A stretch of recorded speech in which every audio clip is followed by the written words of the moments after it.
প্রিয় দর্শক, আসসালামু আলাইকুম। হামলা, হামলা, হামলা, সাংবাদিকদের উপর হামলা।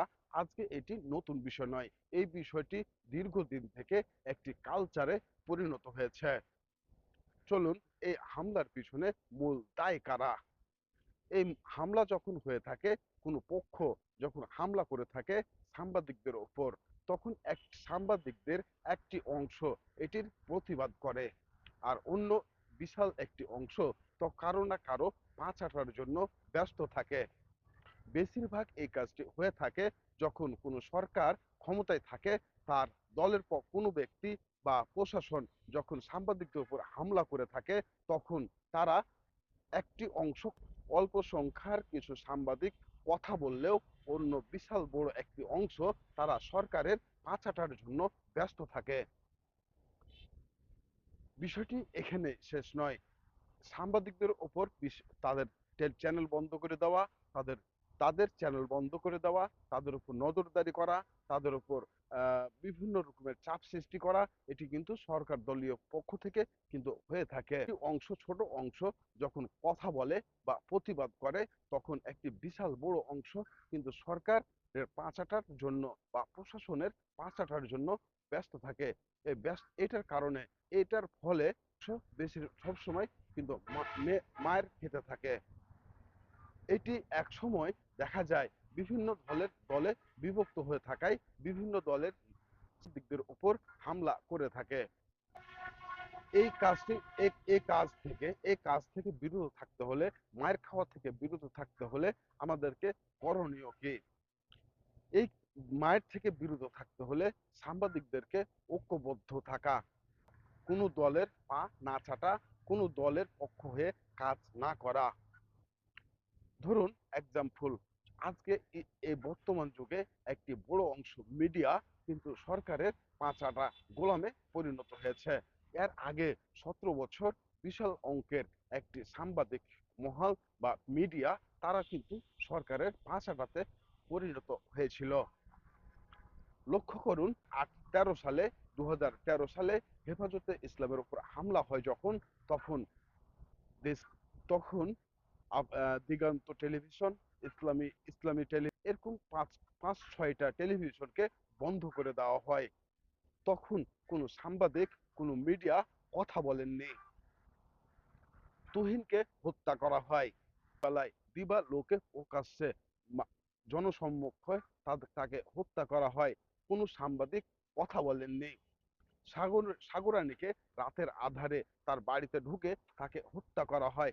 আজ পর্যন্ত কোনো সাংবাদিক, অল্প কিছু অল্প সংখ্যা কিছু সাংবাদিক কথা বলেছে।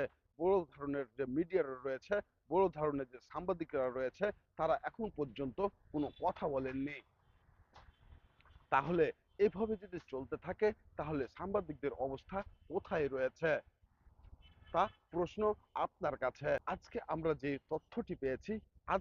যে তথ্যটি পাচ্ছি, সেটি হচ্ছে যে জামাত জামাত সাংবাদিকদের ওপর হামলা করেছে। বিষয়টি আশ্চর্য হওয়ার কোনো কিছুই নেই। কারণ ইদানিং জামাতের মধ্যেও কিন্তু অসৎ লোক প্রবেশ করেছে। এই জিনিসটি জামাতকে স্বীকার করতেই হবে। বিশ্লেষণ করে দেখতে হবে যে আসলে এই এই সমস্যাটি কোথা থেকে হলো। আসলে জামাতের বিষয়ে আমরা একটু কথা বলতে চাই। জামাত যত জামাতকে লক্ষ্য করে বলছি, আপনারা একটা জিনিস মাথায় রাখবেন। যখন কোনো সাংবাদিক আপনাদের বিরোধিতা করে থাকে, তখন আপনাদের সমর্থক বেড়ে থাকে। যখন কোনো সুশীল সমাজ আপনাদের বিরোধিতা করে, তখনও আপনাদের সমর্থক বৃদ্ধি হয়ে থাকে।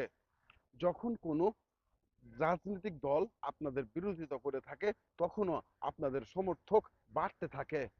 তার একটি জ্বলন্ত প্রমাণ, 2024 সালের পর, গণ অভ্যুত্থানের পর আপনাদের সরকার দল রয়েছে বিএনপি, এক জনপ্রিয় দল, বৃহত্তর একটি জনপ্রিয় দল। যখন আপনাদের বিরোধিতা শুরু করেছে, তখন আপনাদের সমর্থক অনেক বৃদ্ধি পেয়েছে। এটি কেউ এটি সরকার দলীয় বিএনপি স্বীকার করুক বা না করুক, এটি একমাত্র তাদের পার্সোনাল ব্যাপার।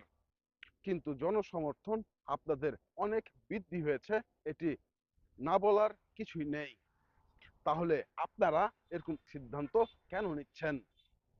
আপনারা একটি বাংলা একটি প্রবাদ রয়েছে, সুখে থাকলে ভূতে কিলাই। আপনারা যখন দেশের সমর্থন পাচ্ছেন, জনগণের সমর্থন পাচ্ছেন, মা বোনদের সমর্থন পাচ্ছেন, ছোট ভাই বোনদের সমর্থন পাচ্ছেন, তখন কেন আপনি এই নিকৃষ্ট কাজে আপনারা জড়িয়ে যাচ্ছেন? কথাটি মনে রাখবেন। আপনার দলের মধ্যে আপনাদেরকে আমি আগে একটি ভিডিওতে বলেছিলাম যে জামাতকে বিপদে ফেলার জন্য বিভিন্ন চক্র কাজ করছে। একটি চক্র রয়েছে, তারা খোঁচা খোঁচা দাড়ি রাখছে এবং তারা অন্যায় কাজের সাথে লিপ্ত রয়েছে। অন্য একটি দল, তারা আহ, লম্বা লম্বা দাড়ি রাখছে, অথচ দাড়ি রেখে আপনাদের ভিতরে প্রবেশ করে তারা অপরাধ করে তাদের উপর, আপনাদের ঘাড়ের উপরে চাপিয়ে দেওয়ার চেষ্টা করছে। অর্থাৎ আপনাদের আপনাদের দীর্ঘদিনের যে সুনাম রয়েছে, সেই সুনামটাকে নষ্ট করার জন্য তারা কাজ করছে। তাহলে আপনাদের করণীয় কি? আপনাদের করণীয় হচ্ছে আপনাদের প্রত্যেকটি নেতাকর্মীকে, আপনাদের প্রত্যেকটি কর্মীকে একবারে হাই কমান্ড থেকে শুরু করে একবারে নিম্ন কর্মী পর্যন্ত আপনাদেরকে আগে যেভাবে আপনারা সচেতন ছিলেন, সেভাবে আপনাদেরকে সচেতন থেকে তাদেরকে চিহ্নিত করতে হবে কে কোন পথে কাজ করছে, কে কোন পথে অপরাধ করার চেষ্টা করছে। এই বিষয়টি আপনাদের জন্য, এই বিষয়টি তদন্ত করার জন্য